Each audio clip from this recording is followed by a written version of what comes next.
Hangs in the pocket. Fires. Too deep and intercepted at the 1 yard line. Rush 4. Dancing in the pocket. Intercepted. Oh boy. Seahawks got absolutely... Well, they didn't get exactly just blown out, but it was a pretty embarrassing game to watch. And thankfully, I didn't really watch the entire game because hashtag don't quit your day job, but I did cover like the last pretty much half of the fourth quarter. And it was really painful. But before I get started, here's a word from our sponsor, SeatGeek. SeatGeek is a mobile ticketing app for sporting events, concerts, and other events. They make the buying experience easier by the app ranking each ticket from 0 to 10 to see if you are getting a good deal, and you can see exactly where you are sitting. I regularly use that app, and I have had nothing but a fantastic experience with SeatGeek. Use my promo code RoofTopSports to get $20 off of your first purchase. Link to the code, app, and website will be in the description, so take advantage, and thank you. So the Seattle Seahawks dropped the San Francisco 49ers 36-24, and just want to say thank you for joining into this post-game show. Hit that like button, subscribe, hit that notification, and let's get right into it. So I didn't get to watch this game. I know I already said that because hashtag don't quit your day job, but I had to at least watch the highlights, so whatever I react to the game, I don't sound too ignorant, as if sometimes I do sometimes. But here we go.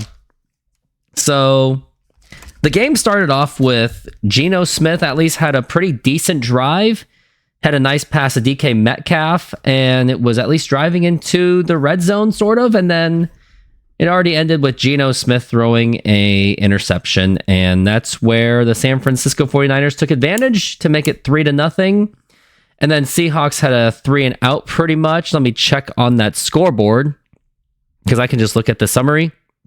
Yep, Seahawks were pretty much forced to punt the ball. It only took 8 plays, and then after that, eventually, after a couple few stalled drives, then Deebo Samuel, he caught a 76-yard pass from Brock Purdy and made it into a touchdown. It was pretty much busted coverage, must I say. It was pretty bad. And then the Seahawks would fumble on just one freaking play, and that's where the 49ers took advantage.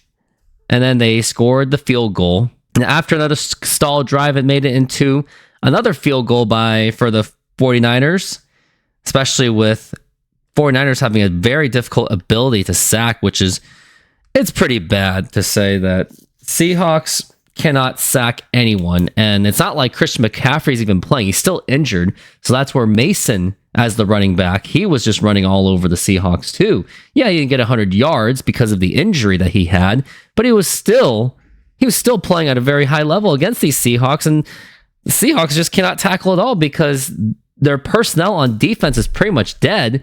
And I know we shouldn't be blaming injuries, but Seahawks had a lot of guys out. Byron Murphy was out. Tariq Woolen was out. Julian Love, the safety, was considered questionable.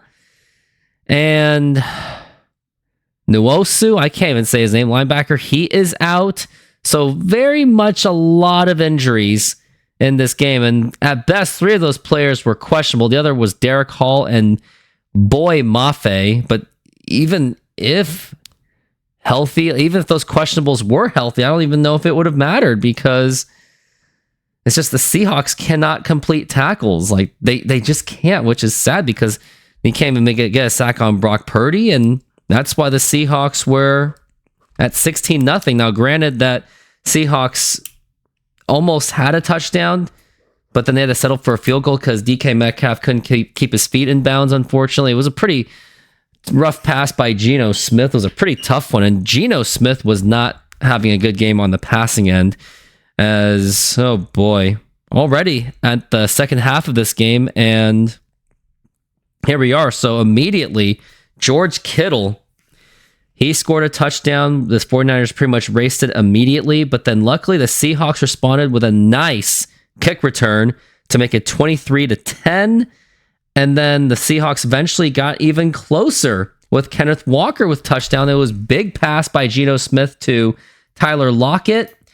And the Seahawks looked like that they were actually going to come back. And many people were saying, oh man, maybe the 49ers will choke. And I'm like, I don't know if they'll choke because Seahawks choke even harder.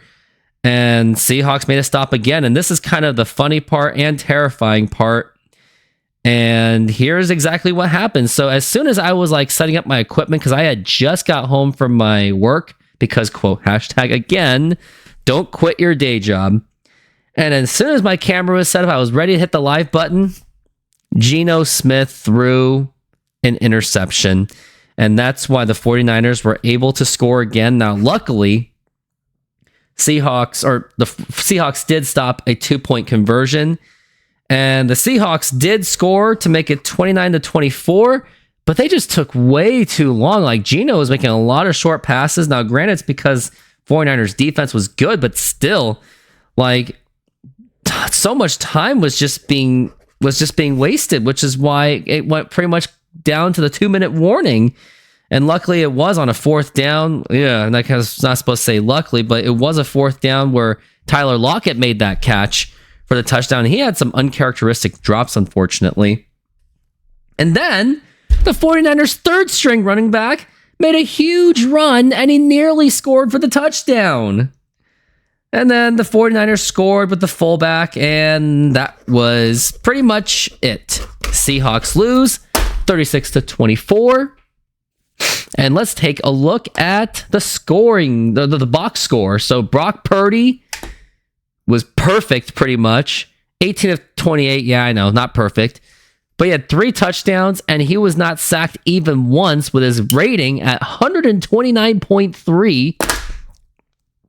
And you had Isaac Guerrero, who was actually the other running back, 99 yards.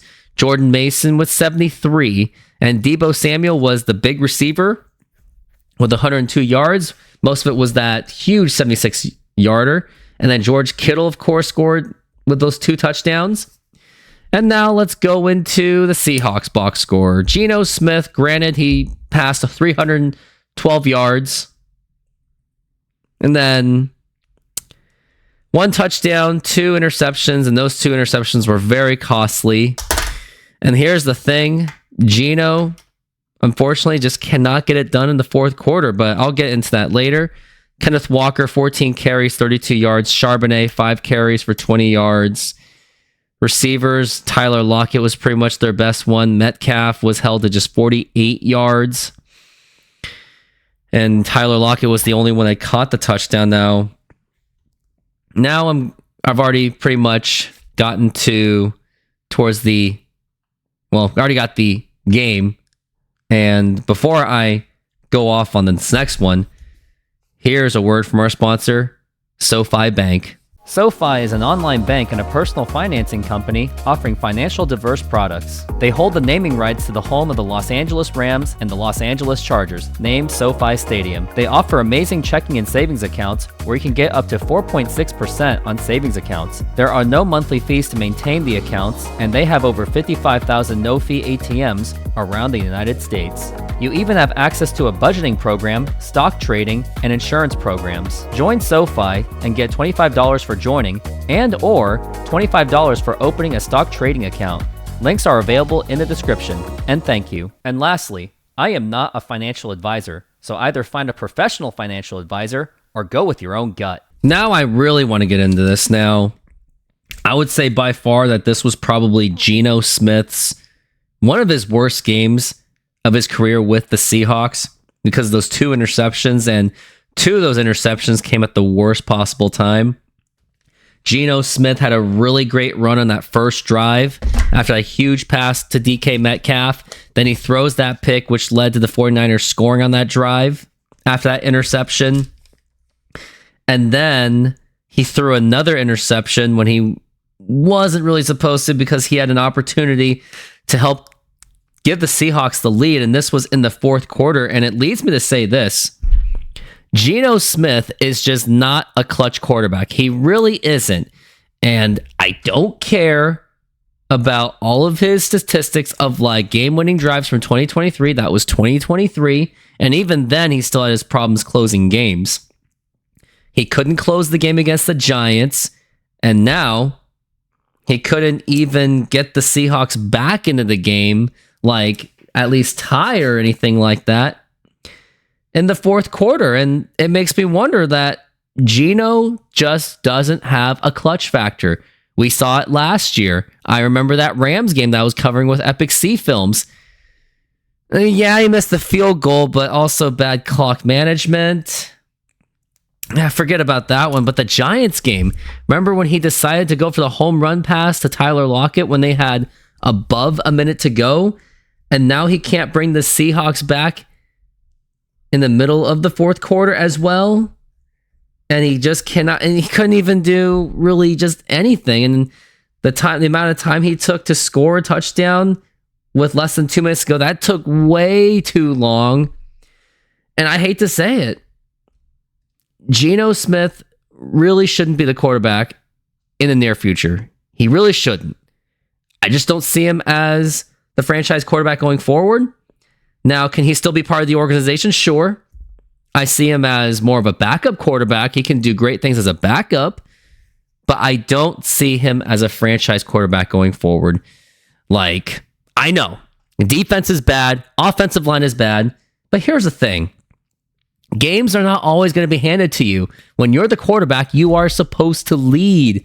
Like, you're supposed to lead this team through very tough situations, and I just don't see it from Geno Smith. Like, unfortunately, I just do not. And the other thing that really stuck out to me was when he banged his head with a tablet several times, and then he threw the tablet. Like, I hate to say it, that's just not a sign of a leader. Like, it's passion, I get it, you're frustrated, but showing that kind of emotion, especially when you are the quarterback of this team, you are the captain, you are the leader. You're not supposed to do that. Now, I know Tom Brady's done it before, and you know what? I would have criticized him for doing that too, because you got to be the leader. You've got to lead. And that just kind of gives me the red flag that if you have those kind of emotions, you cannot close games like this. Like, you just can't close games because you just don't have the mental ability to handle clutch situations. So I thought I'd just let you guys know about Geno Smith, of how I feel about him, because I really don't feel good about Geno Smith for the future. Like, his contract is up after, I believe, the 2025 season. He'll be a free agent by 2026, and I can double check that. I do have his contract up there. Yes, next season will be his final season. And I don't think his contract is fully guaranteed either. Yep, it's $40 million guaranteed, so Seahawks won't be necessarily too locked into him. But I do think at some point, if he does keep this up, if he can't close games, if the Seahawks have these slumping problems, I don't think he should be the quarterback of the future. Now, do I think Sam Howell's going to be any better? I don't think so. Like, I didn't really see much out of Sam Howell, and I didn't really like the idea of trading for him. I thought the Seahawks should have just drafted a new quarterback, unless, unfortunately, they all ran out of quarterbacks at that point. But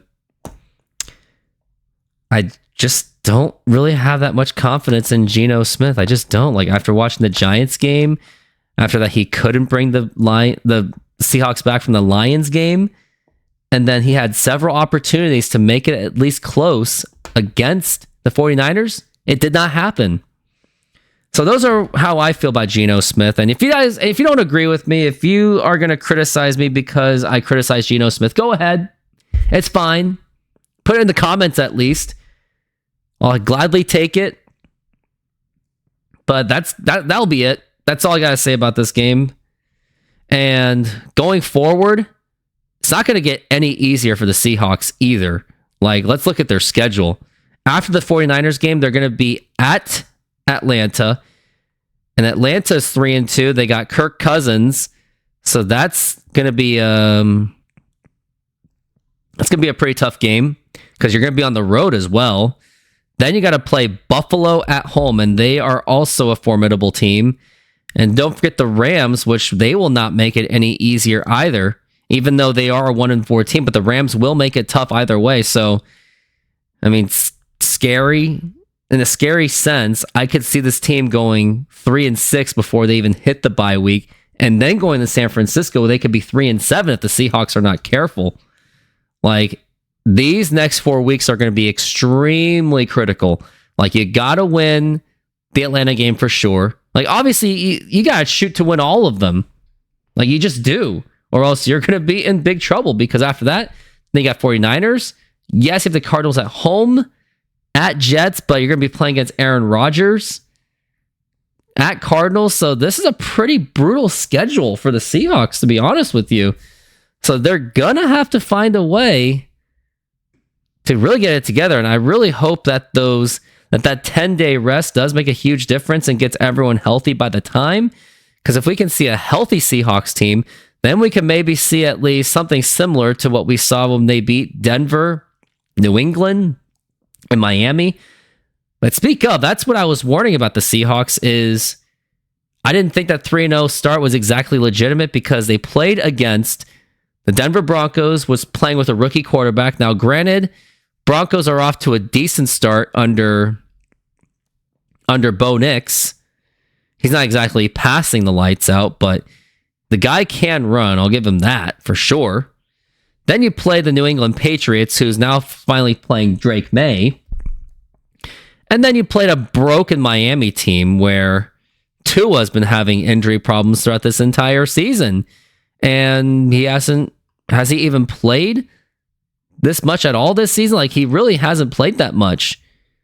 Like, looking at his stats, he hasn't played since September 12th. So Seahawks didn't really have to.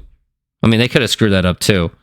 And then them losing to the Giants, that was also pretty bad. So next few weeks for the Seahawks is going to be pretty tough. And hopefully that I'll be happy if they even split the next 4 games, unfortunately, just based on how this team is. But that's going to do it.